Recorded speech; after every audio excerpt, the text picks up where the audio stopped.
Halo semua, balik lagi di channel Teraokun. Sebelum pembahasannya dimulai, silahkan klik tombol subscribe dan aktifkan lonceng notifikasinya supaya kalian gak ketinggalan info dan teori terbaru seputar One Piece. Buat kalian yang mau informasi tambahan soal SBS atau databook, kalian bisa follow Instagram Teraokun. Di sana admin akan memposting soal SBS, databook, dan berbagai teori singkat. Sekarang lanjut ke pembahasan. Full One Piece Chapter 1130 telah muncul di berbagai forum. Dalam video kali ini, channel Teraokun akan menjelaskan berbagai hal menarik pada chapter kali ini. Cerita dimulai dengan memperlihatkan keadaan di atas kapal bajak laut Giant Warrior yang masih berada di tengah lautan. Di sana, Franky bilang bahwa mereka akan menghentikan pencarian terhadap Luffy dan yang lain, sebab segala upaya telah dilakukan tapi tidak membuahkan hasil. Bahkan Jinbei sudah meminta para hiu untuk ikut mencari di lautan terdekat, tapi tetap saja mereka tidak menemukan apa-apa di sekitar sana. Jadi pilihan terbaik untuk sekarang adalah mempercayai bahwa Luffy, Zoro, Sanji, Nami, Usopp, dan Chopper telah sampai duluan ke Pulau Elbaf. Para raksasa pun setuju dengan hal tersebut, sehingga kapal bajak laut Giant Warrior segera melaju ke Pulau Elbaf juga. Setelah itu, keadaan dari kelompok Luffy diperlihatkan. Sekarang ini, mereka telah berhasil keluar dari dalam ruangan Road berkat lubang di dinding yang diciptakan oleh Luffy dalam chapter yang lalu.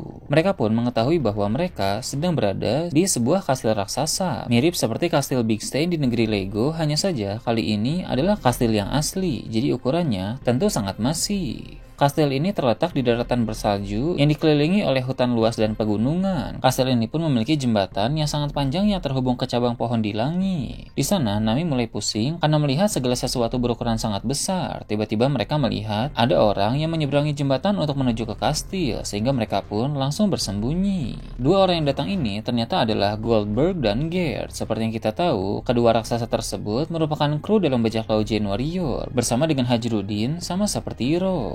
Di sebelah Gerd juga terlihat ada burung hantu raksasa bernama Piper yang merupakan hewan peliharaannya. Saat Goldberg dan Gerd sedang berjalan menuju ke kastil, mereka berdua membahas tentang Rod. Gerd heran mengapa Hajrudin membiarkan orang aneh seperti Rod masuk ke dalam kelompok mereka. Goldberg pun menjawab itu karena Rod memiliki keterampilan yang hebat sebagai seorang navigator. Gerd langsung berkata bahwa dia membenci Rod karena raksasa itu sangat mempermalukan Elbaf dengan tingkahnya. Ternyata alasan mengapa Gerd dan Goldberg datang ke kastil karena Piper, si burung hantu peliharaan Gerd, telah melihat bahwa burung gagak peliharaan Rod membawa kapal dari lautan. Bagi orang luar, masuk ke Elbaf tanpa izin adalah tindakan ilegal. Rod pun sering memanfaatkan peraturan itu untuk mengambil kapal dari lautan dengan bantuan burung gagaknya untuk dibawa masuk ke Elbaf. Setelah itu, Rod bilang bahwa orang-orang tersebut telah melanggar aturan, sehingga dia pun bisa dengan leluasa menahan mereka semua. Menurut Gerd, jika Rod melakukan hal memalukan semacam itu lagi, maka Gerd akan melaporkan hal tersebut kepada Tuan Jarul. Tuan Jarul ini adalah raksasa tua yang pernah muncul dalam kilas balik Big Mom.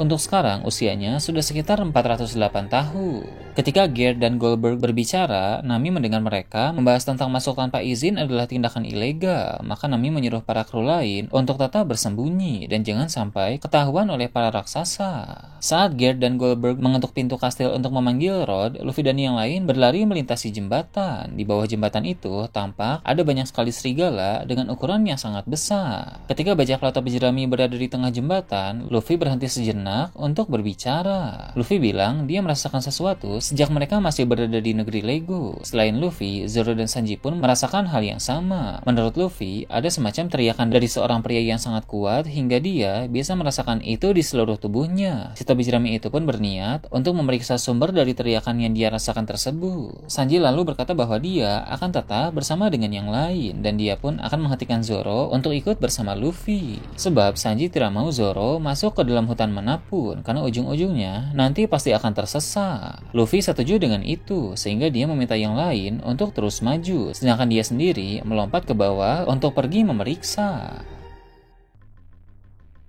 Setelah itu, cerita kembali ke kapal bajak laut Giant Warrior. Di sana ada burung pembawa koran yang mengantarkan koran World Economic terbaru. Salah satu berita dalam koran itu membuat Dory dan Brogy sangat terkejut karena berita itu berkata bahwa bajak laut Giant Warrior menyerang Pulau Egghead. Brogy bertanya-tanya mengapa mereka membuat berita bohong seperti itu. Dia juga mengeluhkan ukuran koran yang terlalu kecil untuk para raksasa. Robin bilang dia akan membacakannya untuk mereka. Di koran itu tertulis bajak laut Giant Warrior telah terbangun dari tidur panjang mereka mereka selama 100 tahun. Bersama dengan Yonko, Luffy, si topi jerami, mereka membakar Pulau Egghead. Kedua kapten dari bajak laut Jane Warrior yaitu Brogy si ogre merah dan Dory si ogre biru mendapatkan bounty baru sebesar 1,8 miliar berry untuk kepala mereka masing-masing. Brogy pun terkejut dengan nilai pada bounty baru mereka yang sangat tinggi. Lalu Dory juga bilang sebenarnya bukan niat mereka untuk aktif kembali. Para kru pun berkata kenaikan bounty mereka berdua sangat tinggi karena dulu bounty mereka hanya 100 juta berry saja. Robin pun menjelaskan bahwa selama 100 tahun ini telah terjadi banyak inflasi, tapi jumlah 1,8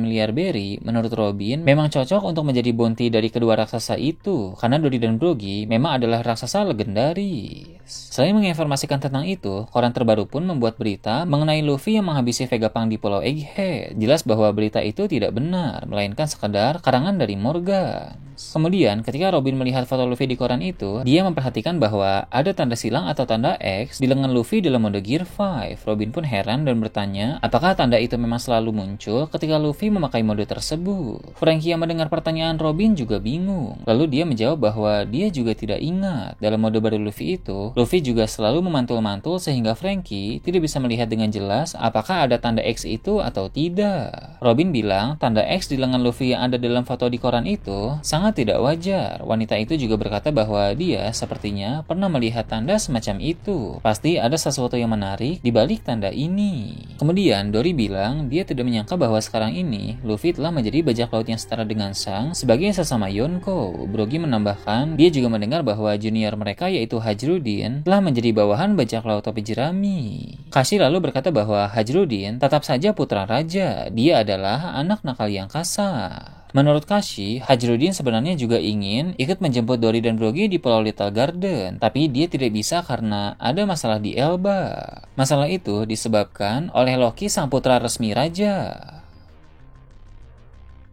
Di sini, Kashi membedakan Hajrudin sebagai putra raja dan Loki sebagai putra resmi raja. Jadi kesimpulannya, putra raja adalah sebutan untuk seluruh raksasa laki-laki yang ada di Elbaf. Jadi Hajrudin bukan benar-benar anak sang raja, berbeda dengan Loki yang disebut sebagai putra resmi raja. Loki memang anak biologis dari sang raja negeri para raksasa itu. Masalah yang ditimbulkan oleh Loki adalah dia telah menghabisi sang raja Elbaf yang merupakan ayahnya sendiri. Tujuan dia melakukan hal tersebut untuk mendapatkan buah iblis legendaris yang diwariskan secara turun-temurun di dalam keluarga kerajaan. Dengan menghabisi sang raja, dia pun berhasil mendapatkan buah iblis itu dan mengonsumsinya. Maka sekarang Loki merupakan pemilik kekuatan legendaris. Prajurit Elbaf telah berhasil menangkap Loki, tapi baru-baru ini dia hampir berhasil melarikan diri, sehingga dibutuhkan seluruh prajurit untuk menahannya. Franky terkejut mendengar itu, karena ternyata ada orang dengan kekuatan luar biasa sehingga dibutuhkan semua prajurit Elbaf hanya untuk menahannya. Kembali ke tempat Luffy, dia telah berhasil menemukan sumber teriakan dari orang kuat yang dia rasakan di sana. Orang tersebut adalah Loki yang terikat dengan rantai besar. Di sini, Loki diperlihatkan secara utuh, bukan lagi berupa siluet saja. Dia memakai pakaian ala Viking seperti para raksasa lain, tapi dia mengenakan helm tanduk dan sabuk berlambang mahkota. Di punggungnya juga ada sebuah kapak yang menandakan bahwa itulah senjata Loki. Saat ini, mata Loki sedang ditutup dengan kain. Loki pun mulai berbicara dan bertanya siapa yang datang itu.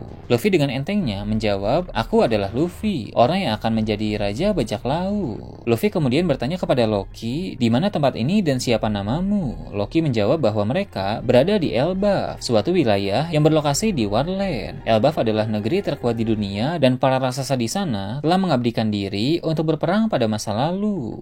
Pada halaman ganda yang epik, akhirnya Elbaf ditampilkan secara utuh. Elbaf benar-benar memiliki pemandangan dan wilayah yang luar biasa. Di tengah pulau ada pohon Yggdrasil dengan ukuran yang sangat besar dan sangat megah. Pohon itu memiliki lapisan di tengah yang dibentuk oleh cabang-cabangnya sehingga mengelilingi batang dari pohon tersebut. Di sana terdapat kastil dan desa besar. Bahkan terlihat pula meriam-meriam raksasa yang menghadap ke bagian luar. Tak cuma itu, ada pun sebilah pedang dengan ukuran yang luar biasa menembus lapisan tengah pohon itu dan menancap ke tanah. Pada bagian akhir chapter ini, Loki mengatakan sesuatu yang mengejutkan. Loki mengaku bahwa dia merupakan dewa matahari dan dia akan membawa akhir bagi dunia ini. Jadi, keinginan Loki adalah untuk menghancurkan dunia. Sangat mengejutkan mendengar Loki mengaku sebagai Dewa Matahari. Tentu ada perbedaan besar antara Dewa Matahari Luffy dan Dewa Matahari Loki. Dewa Matahari Luffy adalah Dewa Nika yang dijuluki sebagai prajurit pembebasan. Sedangkan Dewa Matahari Loki, entah namanya dewa siapa, tapi yang jelas tujuannya adalah untuk menghancurkan dunia.